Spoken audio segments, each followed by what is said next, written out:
juste avant. Les dessins d'êtres vivants sont interdits. Donc, quel est le jugement sur les photos papier et numérique? Déjà, vous partez d'une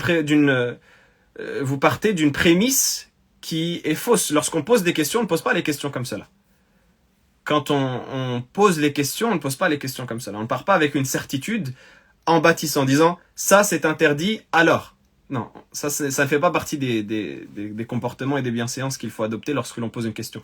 Lorsque l'on pose une question, on doit se déposséder de tout ce qu'on a comme acquis et comme conviction. Donc, je reprends la prémisse qui n'est pas correcte. Les dessins sont interdits. C'est faux.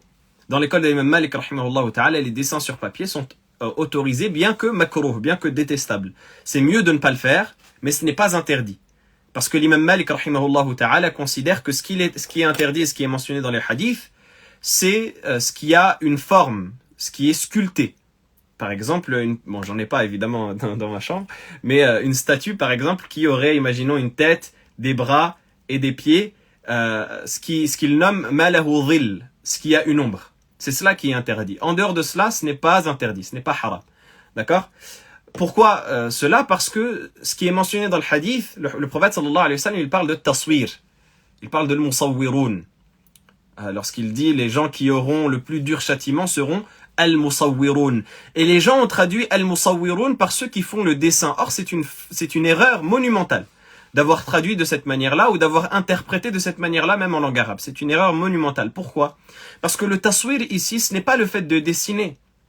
Le fait de dessiner, ce n'est pas appelé taswir dans le vocabulaire juridique, dans le vocabulaire de la charia. Ce qui est appelé taswir, c'est le fait de façonner quelque chose, de façonner une statue, de façonner une forme en 3 dimensions. C'est pour cela qu'Allah subhanahu wa ta'ala il parle de cela dans le Coran.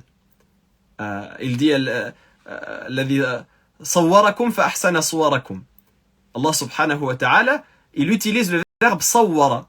Qu'est-ce que ça veut dire sawwara ici? Est-ce que ça veut dire qu'Allah azza wa jalla nous a dessiné? Il a fait un beau dessin? Non. Ta'ala Allah an dhalik. Allah subhanahu wa ta'ala nous a façonné. C'est cela la définition. Vous voyez? Et c'est pour cela que le prophète sallallahu alayhi wa sallam, il mentionne la illa, il mentionne la cause légiférante de l'interdiction de façonner des statues. Ça, c'est interdit par contre. À l'unanimité des musulmans, ça c'est interdit de façonner une statue. Pourquoi? Parce que le prophète sallallahu alayhi wa sallam a dit, ce sont ceux qui imitent la création d'Allah. Or, dans l'école d'Imam Malik, rahimahullah ta'ala, les savants de l'école d'Imam Malik, rahimahullah ta'ala, posent la question. Ils disent, est-ce que c'est imiter la création d'Allah que de dessiner un dessin en 2D, en 2 dimensions? Est-ce que c'est imiter la création d'Allah? Non, ce n'est pas imiter la création d'Allah. Pourquoi? Parce que la création d'Allah, elle n'est pas plate. La création d'Allah, elle a une forme. Vous voyez? Donc c'est pour cela que ce qui est considéré comme interdit, c'est ce qui a une forme et ce qui est vivant, ce qui pourrait être vivant. C'est-à-dire ce qui a une forme, une statue qui a une forme et qui pourrait être vivant. Une statue qui n'a pas de tête, ce n'est pas interdit. D'accord? Façonner un corps sans tête, ce n'est pas interdit. D'accord? De même, parmi les choses qui sont tolérées dans l'école d'Imam Malik, rahimahullah ta'ala, il y a les poupées pour les enfants. La preuve de cela, c'est que Aïcha radiyallahu ta'ala anha avait une poupée qui représentait le cheval de Sulayman alayhi salam. Et elle jouait avec. C'était une poupée qu'elle avait fait en coton et en tissu. Elle jouait avec. Donc, ce qui montre que pour les enfants, c'est autorisé. Les poupées, même si elles sont réalistes, c'est autorisé de les utiliser. Mais tous les autres types de statuettes, ce n'est pas autorisé. Ce n'est pas autorisé. Donc, si c'est en 3 dimensions. Par contre, les dessins en 2 dimensions, c'est autorisé. Et donc, il en va de même pour les photos. Les photos, elles prennent le même jugement. Pourquoi? Ceux qui se sont exprimés sur l'interdiction des photos, qui sont une minorité extrême dans le monde islamique, dans le monde des savants islamiques. Pourquoi est-ce qu'ils ont interdit cela? Parce c'est parti d'une erreur qui s'est basée elle-même sur l'erreur de compréhension qu'on mentionnait précédemment. Et évidemment qu'on n'est pas d'accord avec cette position dans la juridiction de l'imam Malik, rahimahullah ta'ala, donc on nomme cela une erreur. Et évidemment, c'est évident pour celui qui connaît le sujet et qui le comprend. Donc, quelle est cette erreur? C'est qu'ils se sont basés sur le terme taswir et ils l'ont appliqué à notre époque.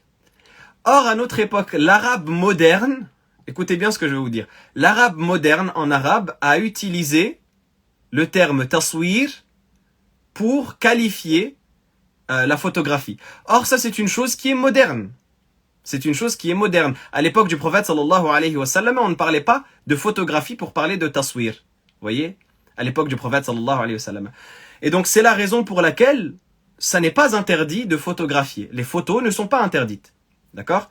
Et ça c'est dans l'avis de l'école d'Imam Malik rahimahullah ta'ala. Et dans l'avis de la majorité des savants. La majorité des savants considèrent que la photographie actuelle n'est pas interdite.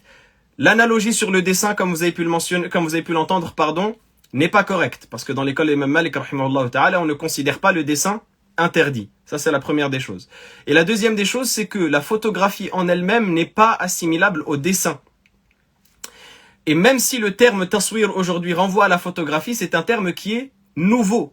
C'est un terme qui est inventé. C'est un terme qui est moderne. À l'époque du prophète sallallahu alayhi wa sallam, on n'appelait pas taswir. Ça n'existait pas tout simplement la photographie à l'époque du prophète sallallahu alayhi wa sallam. Donc ça n'a été appelé taswir que par la suite. Si ça avait été appelé uniquement par exemple photographia, comme c'est le terme latin arabisé de la photographie, si ça avait été appelé ainsi, on n'aurait pas pu faire de parallèle. Vous voyez, ça a été appelé taswir de cette manière-là parce que c'est considéré comme une image, mais ce n'est pas dans l'interdiction qui est mentionnée précédemment parce que la photographie c'est une capture de lumière, ce n'est pas un dessin. Je ne vais pas dessiner moi sur une feuille de papier, et même si ça avait été un dessin, comme vous avez pu l'entendre dans l'école d'Imam Malik rahimahullah ta'ala, ce n'est pas interdit. Il y a un hadith qui évoque que les anges ne pénètrent pas dans une demeure où des photos sont conservées ou si un chien y est présent. Vous voyez, là c'est une erreur de traduction. Pourquoi? Je relis la question. Il y a un hadith qui évoque que les anges ne pénètrent pas dans une demeure où des photos sont conservées. Non, est-ce que le prophète sallallahu alayhi wa sallam il a parlé de photos? Est-ce que vous pensez que le prophète sallallahu alayhi wa sallam a parlé de photos? Que le prophète sallallahu alayhi wa sallam a dit la photographie est interdite? Ça n'existait pas à son époque. Vous voyez? Ce dont le prophète alayhi salatu wassalam a parlé déjà premièrement, il a dit que les anges ne rentrent pas dans une demeure. Il faut savoir de quels anges on parle. Il faut savoir de quels anges on parle.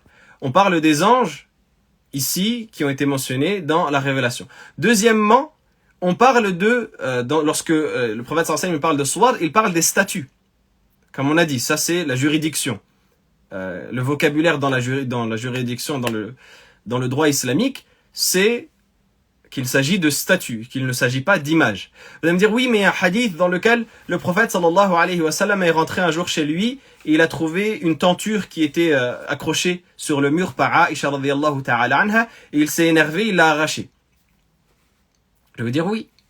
Mais les savants qui expliquent ce hadith, notamment c'est le cas d'Ibn Hajar rahimahullah ta'ala et d'autres, lorsqu'ils expliquent ce hadith, ils disent quoi? Quelle est la raison réelle pour laquelle le prophète sallallahu alayhi wa sallam s'est énervé? Ce n'est pas parce qu'il y avait des images sur la tenture, non. C'est parce que Aïcha radhiyallahu ta'ala anha avait utilisé ce drap-là pour couvrir un trou. Et qu'il ne voulait pas qu'elle s'occupe de cela pour montrer son ascétisme. Et ça, je vous renvoie à l'explication de ce hadith par les grands ulama. Là, je ne dis rien de moi-même. Ne dites pas Mohamed Nabir a dit. Ce n'est pas moi là qui parle. Je ne fais que vous évoquer ce que vous pouvez retrouver dans les livres. C'est l'explication des savants de ce hadith-là. Et si vous ne la connaissez pas, et si vous l'ignorez, ou que vous ne l'avez jamais entendu, eh bien c'est l'heure d'apprendre. Parce que si vous ne la connaissez pas, c'est que vous n'avez pas appris correctement. Parce que ça, c'est quelque chose qui est mentionné dans les ouvrages de référence à ce sujet-là. Donc les savants disent que la raison pour laquelle le prophète sallallahu alayhi wa sallam a déchiré ce tissu, ce n'est pas parce qu'il y avait des images dessus, c'est parce qu'il ne voulait pas que Aïcha radhiyallahu ta'ala anha couvre le trou. Et la preuve de cela, c'est quoi? C'est que dans une version du hadith qui est authentique, il est mentionné que Aïcha radhiyallahu ta'ala, ou plutôt dans le même hadith, dans la suite de ce hadith-là, qui est authentique évidemment, dans Sahih, il est rapporté que Aïcha radhiyallahu ta'ala anha a pris les tissus qui étaient déchirés et elle en a fait des coussins. Or, je vous pose la question, si le problème c'était les images sur le tissu, quelle est la différence entre le tissu qui est accroché sur le mur et le tissu qui est sur les coussins? Il n'y a aucune différence. Donc ça prouve que la raison pour laquelle le prophète sallallahu alayhi wa sallam a déchiré ce tissu, ce n'est pas les images. C'est le fait que ce soit contraire à l'ascétisme de couvrir les trous dans les murs, etc. et de chercher les détails de la maison. Le prophète sallallahu alayhi wa sallam ici voulait enseigner quelque chose à Aïcha et c'est même ce qu'il a mentionné dans le hadith. Donc c'est important de comprendre cela. Et donc en ce qui concerne le dessin, ça c'est l'avis de l'école d'Imam Malik rahimahullah ta'ala, tant que l'on dessine évidemment quelque chose d'illicite, tant qu'on ne décide pas tant qu'on ne dessine pas une croix ou un objet d'adoration ou une femme dénudée par exemple ou autre que cela, évidemment, parce que là ce sera interdit mais pour d'autres raisons. Donc c'est makrouh, c'est détestable et ce n'est pas haram. Ça c'est la première des choses. Dans l'école de l'imam Malik rahimahullah ta'ala. Et deuxième point, c'est que chez la majorité des savants contemporains, la photographie n'est pas assimilable au dessin. Même chez ceux qui disent que le dessin est interdit, ce qui est le cas des autres écoles, ils ne disent pas que la photographie est assimilable au dessin. C'est une position marginale de dire que la photographie elle est assimilable au dessin, parce que ce sont deux choses qui sont totalement différentes. Là par exemple, je peux programmer le téléphone afin qu'il prenne déjà de base la vidéo que vous voyez là, c'est une succession d'images. Donc en vérité là, si par exemple à un moment, je ne le souhaite pas, mais si à un moment le live bug, bien ça va s'arrêter sur une photo et vous allez avoir une photo devant vous. Est-ce que ça voudrait dire que les anges ne vont pas rentrer dans la maison et que vous avez commis quelque chose d'illicite et que ou alors que j'ai commis quelque chose d'illicite, ou alors... Non, évidemment que non. La photographie n'est pas assimilable au dessin. Parce que c'est une photographie, c'est une capture de lumière. Vous savez que photo, ça vient de lumière en grec, il me semble. Oustad, j'avais lu que le dessin c'est makrouh que quand c'est valorisé, mis sur un mur par exemple, mais que si c'est pas valorisé, c'est khilaf ou aoula, mais pas makrouh. Qu'en pensez-vous? Oui, c'est vrai qu'il y a mentionné cela dans le madhab. Ils disent que ce qui est makrouh, c'est d'afficher, de valoriser l'image par crainte que ça devienne par la suite une porte ouverte vers des choses qui pourraient être mauvaises. Effectivement, oui. Mais de toutes les manières, khilaf ou aoula et makrouh, c'est proche l'un de